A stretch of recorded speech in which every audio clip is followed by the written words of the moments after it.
নমস্কার বন্ধু, আমার শ্রীকৃষ্ণ চ্যানেলে সবাইকে স্বাগতম। তো আজকে যে বিষয় নিয়ে আলোচনা করব সেটি হলো যে আমরা রান্নাঘরে এমন কিছু জিনিস রাখতে পারি যে জিনিসগুলো রাখলে কিন্তু আমাদের অশুভ গ্রহের দোষ অনেকটাই কেটে যেতে পারে বা অশুভত্ব অনেকটাই কমে যেতে পারে। তো সেই বিষয় নিয়ে আমরা আজকে আলোচনা করব।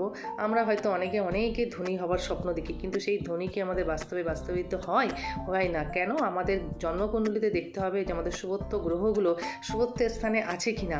আর যদি না থাকে তাহলে সেই অশুভত্বকে কাটিয়ে আপনাকে শুভত্ব স্থানে আনতে হবে। তো সেইগুলো নিয়েই আজকে আলোচনা করব। এমন কিছু গ্রহ আছে, সেই গ্রহগুলো আমাদের যদি শুভ না থাকে তো আমাদের জীবনে অনেক অবনতি ঘটে বা অনেক কিছু সমস্যার সম্মুখীন হতে হয়। তো সেই রকমই আমি কিছু আপনাদেরকে কিছু টিপস দেব, যে টিপসগুলো হয়তো কিছুটা আপনাদের এই গ্রহগুলোর প্রতিকারে কাজে লাগবে। তো আজ প্রথমেই আসি রবি যদি কারোর শক্তিশালী থাকে, মানে সূর্য রবি যদি কারোর শক্তিশালী থাকে তাহলে কিন্তু সে সর্বত্রই উন্নতি লাভ করে, তার নাম যশ অর্থ মান সম্মান কিন্তু সব বৃদ্ধি পায়। ঠিক তার এই রবি যদি কারোর শক্তিশালী কম থাকে বা অশুভত্বের স্থানে রবি থাকে তাহলে কিন্তু এগুলো থেকে সবই সে বঞ্চিত হয়। তো এই রবিকে শক্তিশালী করার জন্য আমরা কি করতে পারি? আমরা আমাদের রান্নাঘরে খাঁটি ঘি, গমের তৈরি কোনো জিনিস, কেশর, এই জিনিসগুলো কিন্তু আমরা রেখে দিতে পারি।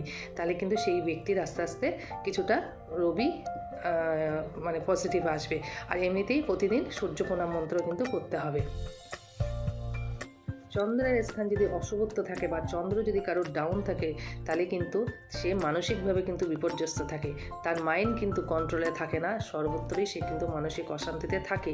তো এইরকম যদি কারোর থাকে যে চন্দ্রের স্থান খারাপ আছে বা তার এই সমস্যাগুলো থাকছে, আর মানসিক শান্তি না থাকলে কিন্তু আপনি পৃথিবীর কোথাও শান্তি পাবেন না, অর্থবিত্ত খাওয়া দাওয়ায় কোথাও কিন্তু আপনি শান্তি পাবেন না। তো যেসব বন্ধুদের এই চন্দ্রের স্থান খারাপ আছে তারা কি করবেন? প্রতিদিন স্নান করার পরে তুলসী গাছে জল নিবেদন করবেন।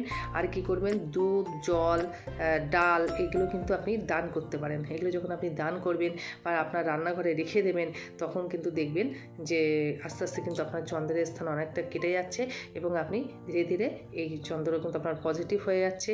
আর দেখুন, স্টোন তো রয়েছে, সবাই তো স্টোন পড়তে পারে না, তো তাদের জন্যই কিন্তু এই ঘরোয়া টিপসগুলো আমার আজকে বলা। তো অবশ্যই মাথায় রাখবেন, চন্দ্র যদি ডাউন থাকে আপনি তুলসী গাছে জল নিবেদন করবেন আর যেগুলো বললাম ওগুলো দান করবেন। দেখুন, গ্রহ দোষের কারণে কিন্তু বাড়িতে কিন্তু আপনার অনেক সমস্যার সৃষ্টি হতে পারে। শুধু বাড়ি নয়, আপনার জীবনেও কিন্তু তোলপাড় হতে পারে। তো আপনি কি করবেন? যদি এরকম যদি দেখছেন যে কোনো কিছুতেই কিছু হচ্ছে না, তখন আপনি বাড়িতে প্রতিদিন হনুমান চালিসা পাঠ করবেন। হনুমান দেখলে তাকে মিষ্টি রুটি নিবেদন করবেন। আর যদি মানে লাল রঙের বস্ত্র দান করবেন কাউকে, আর লাল রঙের সবজি বা ফল আপনি রান্নাঘরে রেখে দেবেন। তো তাহলে দেখবেন আপনার কিন্তু মঙ্গলের স্থান অনেকটাই শক্তিশালী হয়ে উঠছে। মঙ্গল গ্রহ আমাদেরও জন্মকুণ্ডলিতে কিন্তু খুবই স্ট্রং থাকার দরকার। মঙ্গল ভালো না থাকলে কিন্তু আপনার স্বাস্থ্য সমস্যা হবে, আপনার জীবনের নানা রকম সমস্যা, উঠন পূরণ, এই দোষগুলো কিন্তু চলে আসবে। আর মঙ্গলের সবথেকে বড় প্রতিকার হলো হনুমান চালিসা পাঠ, হনুমানকে খাবার নিবেদন করা, এবং যেগুলো বললাম অবশ্যই বন্ধুরা সেগুলো করবেন, যাতে মঙ্গলের স্থান শুভত্বের স্থানে আসে বা মঙ্গল অনেকটা শক্তিশালী হয়ে ওঠে। তো অবশ্যই এগুলো করবেন।